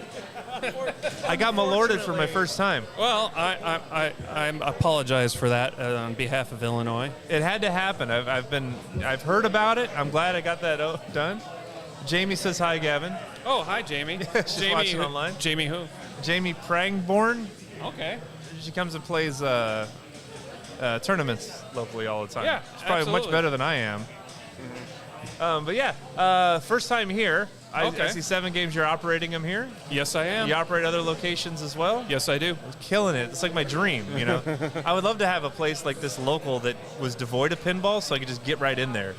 I feel very fortunate that I picked up this location as well. If anybody's not familiar, Stern Pinball, the plant is 5 minutes down the road. Maybe not even 5 I minutes. think I can see a corner of the building right here. Some Right. light coming off of that giant silver ball. Yes, absolutely. So there's a lot of Stern employees who like to come over here when the clock turns 5 and have a couple of drinks. So keep that in mind. Yeah, so occasionally you might see somebody up there enjoying a quitting time beverage. Yeah, and I've had one Malort, and I'll tell you every secret I know. So if you want to know something about next themes, come over here and buy these guys drinks. Yeah, you never know what you might find out. Gavin is famous here. I'm not. Okay. All right. So operating on Coin Drop here. Yes, I am. And then do you have like a symbiotic relationship here where like the games are all you and you can earn money and then you're bringing the people in for the beer? Basically, that's Because how. I'm always wondering like how, if I approach a location, should I lead with like what the split is going to be? Well, that varies on what you're looking to get out of it. Because I mean, his games are $7,000, and you're trying to make some money here. So if you were given 50 cents for every play to the house, that's double the games you got to earn to get it. So I'm trying to see how that functions. Right. Well, old school operators were doing 50-50 for the most part. Mm-hmm. I can't justify doing that right now. Thankfully, with a high traffic location like this, it's very. It makes it worthwhile to have the machines here, and it also puts more fire under me to make sure they get the newest titles and keep them up and running as clean and as properly as possible. So, I mean, with the Stern Army, you'll get some of the first ones off the line too. And we're usually one of the first places to have machines. The only difference between here and Interium is Interium opens at noon, and they open at like 4. Oh, okay, yeah. But it depends what day. But you can just put it on a hand truck and walk it on over here, though, from the factory almost. Yeah, you can get a little bit of a workout. Just be careful of all the truck traffic on 83. Yeah. So what types of locations do you have? Are they all breweries like this, or do you have some traditional arcades? All different. Yeah. Well, Interium's a FEC, Family Entertainment Center, and that's more of a contract deal where I provide them with the games and they have the opportunity to choose the titles as they please, and I provide them with the newest stuff possible, and they get 100% of the drop. I get a monthly fee for having the machines there, but I also provide all the maintenance. A place like this, we do a revenue share. A few of my corporate locations, they have the games on free play. I charge them a monthly fee for having the machine there. And there's like the private rentals. For home customers that want to try a machine out for a month or two, I bring it in, set it up, and they get to play them. And then I have a few pizza joints. I have a laundromat, and I have a few old school hole-in-the-wall bars, and breweries especially. So what would you charge for a machine? Do you have like a flat rate, or does it depend on the title? It depends on the title and desirability. Okay. So typically rentals for a month, I would say anywhere from $200 to $550. Okay. And that would include ground level setup and doorways wider than 29 inches. Okay. So if I have to remove the head or I have to lift it up a bunch of stairs, then there's going to be a fee on top of that. And then is there like a minimum rental period, or is it just month? I on my list, I charge for a month. If you want it just for the weekend, that's fine. But you're paying for the other 3 weekends as well, because honestly, it's the logistics that are the hardest part of it. Can I borrow your key? Oh, okay. I'll do it for you. Apparently, we've got an issue with the game here. Game maintenance. So I find a key here. They got it. They got it? We're good. All right. Never mind. Crisis averted. Yes. Okay, we can continue chatting. Oh, Jamie rented from you a few years ago, and it was great. Mm-hmm. And now they've got a cadre of games at home, including a Houdini and a Mandalorian. These people are sick in the head. Yeah. They love their Mandalorian. I've got a few of those, so... I wouldn't mind one at some point, just because I think the modes are fun, and I like the video assets. And the nice thing of when you rent a game and have it at your house for a month's time, you could sit on it and focus for an hour or two at a time, play it without any sort of distractions, and if you get fed up, you just turn it off and walk away. And I mean, if you like pinball, and the cost is $7,000 to $10,000, shelling out a couple $100 and having a game for a month is awesome. Yeah, some of my biggest home rental customers are people that already have a handful of games, and they're like, I want to try something new. I'm curious about this title. I don't know if I want to commit to paying that full purchase price. What if I just rent it for a month and see if I like it? Yeah. Another thing I do with my contracts, for most part, is I include a buyout clause on the machines I have. So depending on if I want the machine or not, I might make the buyout clause a ridiculous price. Other ones, if I can still get them, I make them market value. Okay. But I've sold off a few games that way. So, but some people are just like, I just got to have this. Yeah. All right. Mike wants to know how long you've been routing. Oh, my first location, I want to say, was 2009, 2010. Wow. And the first machine I placed was a Batman Dark Knight. Oh, that was my very first game I bought. Okay. Yeah. So I know all about that game. That game was a little bit of a sleeper because it seemed like it took forever to get the code to make the lights light up outside of a track mode on the playfield. Oh, really? For the first 6 months, there's all these lights on the playfield, but only like the yellow, blue, and green would do anything during gameplay. And then slowly over time, they added to the game code. But it was 2009, 2010. And if you walked into the Stern factory on Melrose, it was a ghost town. Jeez. Wow, So- what a different time. Yeah, oh, absolutely. Now, that was my first game, so I don't even know if mine even had updated code. I mean, I do remember some lighting effects, so I hope it would have, but... Yeah, well, if you got it from anybody who knew what pinball was, they definitely would have updated it. All right, Because hope once so. the updates came out, it became a much better game. Okay, yeah, that was from a Games and Arcade, Pinball Games and Arcade in Eau Claire, Wisconsin. Okay. Yeah. Cool guy. Got my first game from there, and then, yeah, I still stop by when I'm in the area. Enzo loves his Dark Knight. Okay. Wait, do you have... Enzo, was it your house? I don't remember seeing it. All right, and Mike says Batman Dark Knight was the first game he played on location. Nice. In the Tivoli Bowling Alley down in Downers Grove, Illinois. Wow, I wonder if that's still here. That I've heard that name 3 times this week. All right, we're going to manifest it now. The third time's the charm. I was working on games at Interium earlier this week, and I showed up, and there was a gentleman there. So I wanted to play James Bond and use my Insider Connect, and I went there because they had it, but it wasn't connected, and it was like beta code on there, like not 1.0 or anything, just something ridiculous. And he said the other games are all dirty and didn't work right. So he talked to the people there, and they're just like, I don't know, we just have pinball machines here. Yeah. So. I've heard stories of like somebody bought a James Bond off route recently, and the owner that was operating it had never updated the code from like launch, and sees like, yeah, it's not earning very much. It's like, well, the code, there was nothing in that game when it launched. It was so bad. I remember that as well. I've seen a couple games that would happen like that. There's a location in Chicago. There's a bar that has a Kiss machine because the owners of the bar bought it themselves, and they're Kiss collectors. So there's all sorts of Kiss nostalgia everywhere. Yeah. And this is the Stern Kiss. And they bought it new and never updated the code. Jeez. So it's still there where you flip one button to choose the city and the other button to choose the song, and they don't, it doesn't really do anything to affect gameplay. Right. So I think now that Stern's doing these remasters, I've got Kiss on the list. I think that would be a fun remaster to do because on Pinside, when you look for this game, there's not a lot of them available. They're going for relatively high prices because of that. And there's people that are Kiss collectors that will buy anything. Even if they already have the machine, if it comes out with a new art package and an LCD, they'd probably put it right next to it just to have the next Kiss thing. Yeah. So I'm going to push for that because it is a hell of a game, and there's not that many of them out there.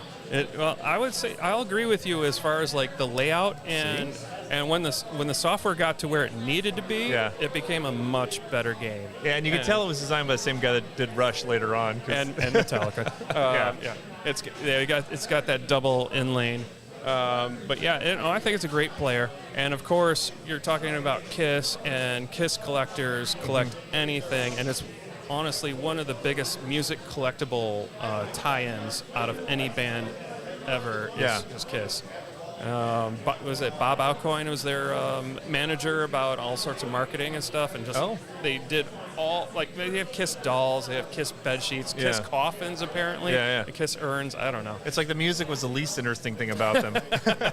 Yeah, it's more about the performance. The Court of Blood in the comic book. Yeah. I remember seeing that movie, The Phantom, in the amusement park, like when I was 8 years old, sleeping over at my cousin's house and wondering, what the heck is this? I never got to stay up this late at night. It was like after the news on late night at TV. So is that your Kiss that's over at Interium? No, that Kiss is owned by Interium. Oh. So I do have a Kiss Premium, but that is currently out on rental right now in a private home. So, I wouldn't mind renting one for a month. That sounds awesome. Yeah, you could definitely focus in on that game and get those shots dialed in. Do you travel to central Wisconsin? Portage, Wisconsin, where 9094 splits off to 51. There was the Petro truck stop. Yeah. And for several years, I worked at a summer camp up in the Northwoods of Wisconsin, and I would always stop there because it was about halfway on my trip. And they had pinball machines there, and there were like 3 or 4 upstairs with the newer stuff, but down in the trucker's lounge was a high speed. Oh, wow. That was the first place I got to play it. They were talking early 90s, mid-90s or so. And I just remember the feeling like that was the secret spot, you get down there and play that game. That was one of the places I got to play it in person as opposed to like on the Nintendo Entertainment System. So I was like, that's awesome. But yeah, I haven't been up in that direction in a little while. I mean, I've been to the Wisconsin Dells. I remember playing a Hercules up there at some vintage place. What an awful game. Did you go to Pinball Expo this year? Yes, I did. Did you see the new homebrew that's double the size of Hercules? I did not get close to it, unfortunately. Oh my God, it's huge and unruly and not quite flipping just yet, but I think by next year they're gonna. Yeah, it's nuts, man. Yeah, it uses a ball the size of I don't know, like. Is it a cue ball? No, it's bigger. Wow. Almost like what's that? Croquet. It's almost like a croquet ball. Or like a bocce or something? Or something, yeah. It seemed like it was like that size with huge flippers, and they're having a problem finding coils big enough to drive these flippers. Yeah. But that's like Atari had that problem in the 70s. Yeah. They were doing, I think, 115 volt coils on there, and they were still felt sluggish. Jeez, Hercules. District Dawn is way too far away. This is true. That's my home arcade, District Dawn. That's what I call it. I got 15 games at home right now. I'm trying to have a maximum of 10, and I'm not holding to that at all. And now D&D's released, and it's like, okay, somebody buy an X-Men and a Wick. No. I'll tell you, my secret with operating is this is an excuse for me to own all these machines and not place them at home. Yes. So I'm up into the triple digits now of my archive of machines, and I only have 2 at home. Yeah. So well done, man. Yeah. So I hear an announcement right now. Last round's coming. Yep. So, when they're reaching the end of their operational life for you, where do you sell to? Do you just usually locally? Do you post online? I just sold 2 of my Foo Pros on Facebook Marketplace, and one of them went to a person familiar with this. It's got a FEC of their own up in the northern Illinois, and they're like, we like to route the newer Stern stuff, but we're about 2 to 3 titles behind what's current. So he's like, I want to buy from you because you take care of your stuff, and you're reasonable. You bring it up and set it up. It's like, great. So, deal. Yeah, it was super easy. But yeah, I post them online. Sometimes my home customers want to buy a machine, so that's what I try to do. But yeah, I buy 3 to 6 of a new title, and then after a year, I sell 2 to 4 off. Okay. So, did you ever route premiums too? Yeah. Depending on the game. I usually get 1 pro and 1 premium minimum. Of the Godzillas, I've got 3 premiums, 3 or 4 pros right now. I think 3 pros. So, but yeah, with Metallica, I've only got the 1 for here because that's not a cornerstone. But this place is also so music-centric, I just had to do it. Yeah. And oh my God, it's been earning great, thank God. What a great game, too. Yeah, I got one at home right now. I'm making over. It's all powder-coated. I tried to make it as close to an LE as I could. And yeah, the game is just so fun. Yeah. This thing plays great, especially for... Well, they started with a great base model from like 11, 12 years ago and just improved on top of that, so... It's interesting to see where this might end up. Yeah, with them doing this type of revisited theme. So. Are you routing Jersey Jack games too? And I am. I mean, that's a higher barrier of entry there. It's a little harder because some of the Jersey Jack titles, you could buy one of theirs or you could buy 2 Stern Pros. Yeah. And if I'm filling gaps on a route, I'd probably go the 2 Stern Pros. Right. Versus 1 Jersey Jack, but. Depends on the titles and the request, the desirability, and I'll pull the trigger. So yeah. Any spookies on location?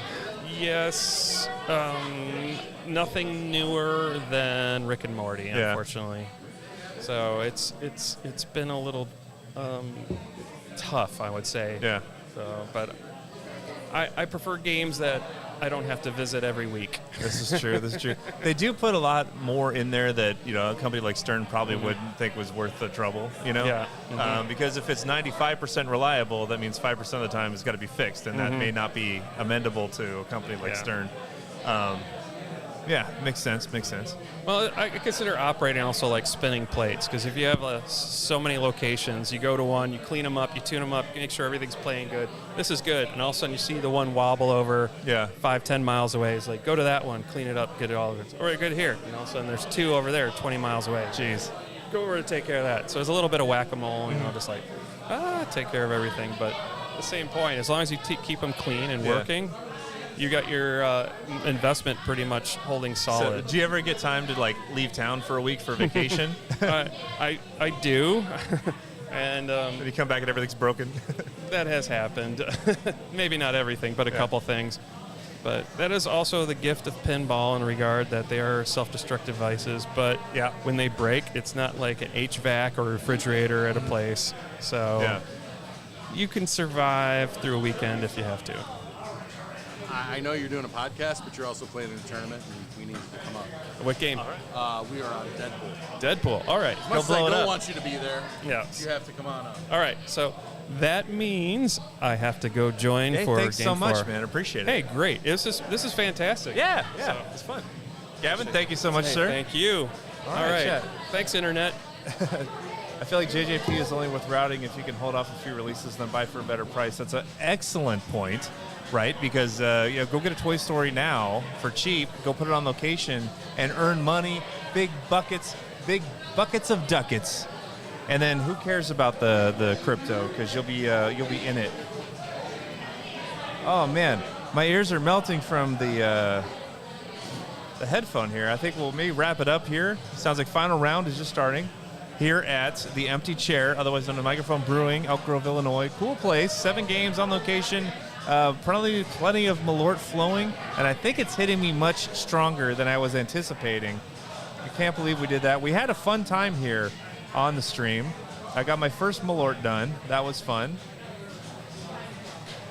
We started talking about Jones Soda in the beginning, and look at everything we've gone through just going through chat.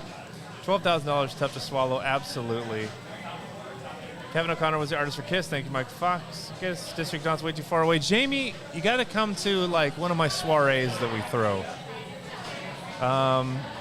Let's see. Let me get Evil Dead into District Dawn, and then we have to look at setting up a event or something so we could have everybody up there, because I think that would be super fun. And you get a chance to play Evil Dead too. So who wouldn't want to do that? And hell or high water, there'll be a Avatar CE to play with too.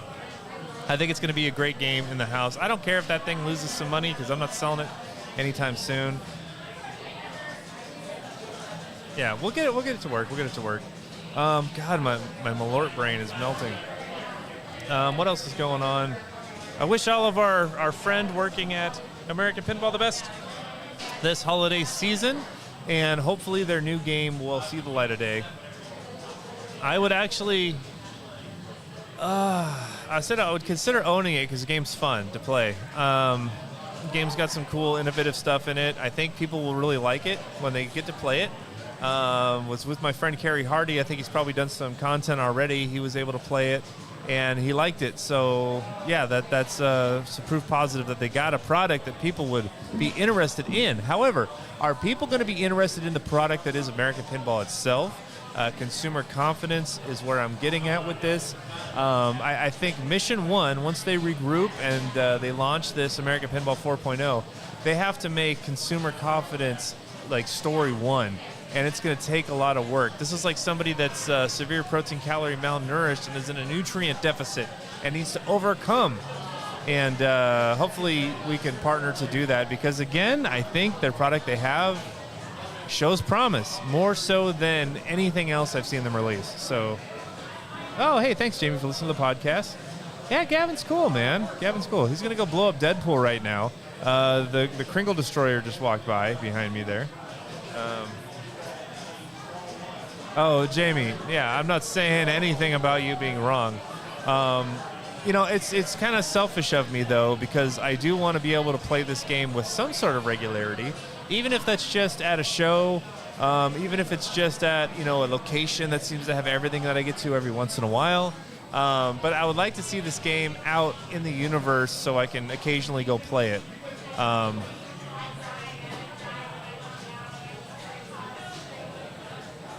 Absolutely. So right now, I'm holding out hope, but it doesn't seem reasonable. Got to support your stuff. I don't know what the strategy is to go into production of a new pinball machine without the designer there on the line troubleshooting the first 150 games that come off. Otherwise, yeah, it could be released and it's going to be sitting there in boxes, which sucks for Ryan because, like, dude did a great job. You know, for a first commercial game, it's like, yeah, there's a lot to it. There's complexity there. There's dexterity. Sorry, my brain is malorted.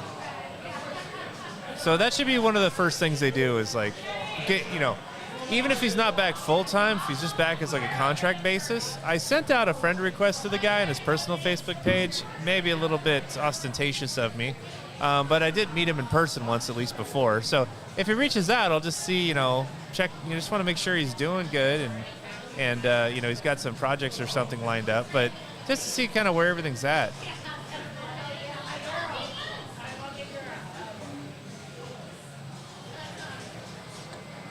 $2025, man. What a year for pinball. Either way, we get to follow what goes on here. Yaritos, all right.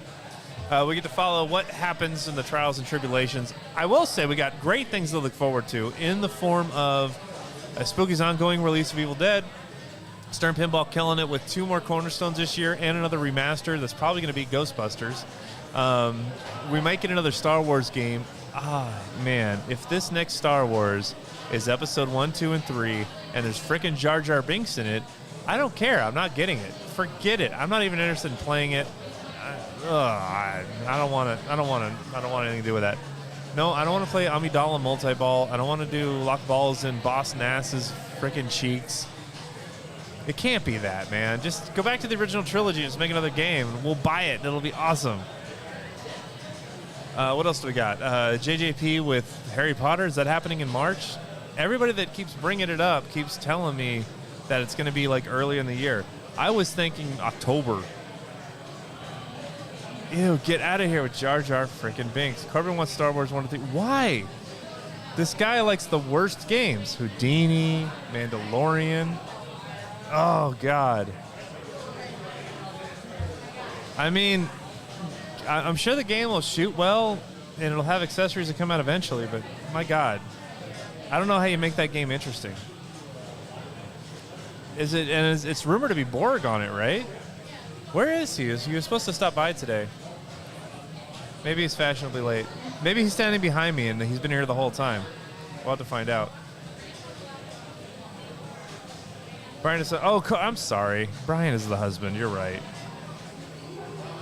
Well, that makes sense then. You know, I guess if you weren't around when that remake or the prequel trilogy came out, I guess you can rose-colored glass that stuff, but gosh, it's rough, man. It's like sand. It's abrasive and gets everywhere. All right. I think we'll wrap up the live. I think we had a great time here. The tournament is coming to an end. Mikerphone Brewing Company. Come check it out. Too many men in my life. That story of my life, let me tell you. I'm going to go rest off this Malort and go sleep in a parking garage somewhere in Chicago. If you don't hear from me in a while, that's what happened, and it's been a good run. All right, everybody. Be cool. And you can always email at donspinballpodcast@gmail.com.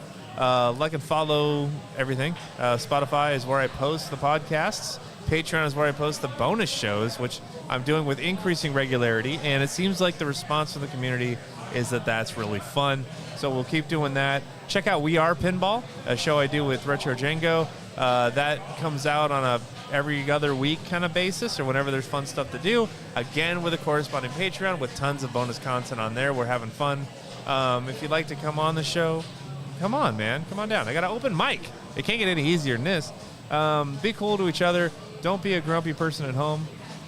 If I lock myself out tonight, I'm just going to sleep in a dumpster. I'll see if I can make it home tonight because I do have to get in on some mod making. Everybody that's reached out that's wanted the flyers for Dungeons & Dragons, I'm going to get those cobbled together and shipped out tomorrow with stickers for those of you that ordered. Anybody else that wants one, if you get a t-shirt or a $5 sticker pack, I'm going to get you a flyer for Dungeons & Dragons. I picked up a bunch at the factory. Come get them. All you got to do is email me, donspinballpodcast@gmail.com, and we'll make it happen for you. Otherwise, if you've ordered a topper, they're going into production this week, and they'll probably be shipping at the end of the week. Hopefully. Woo. All right. Later, everybody. Be good to each self.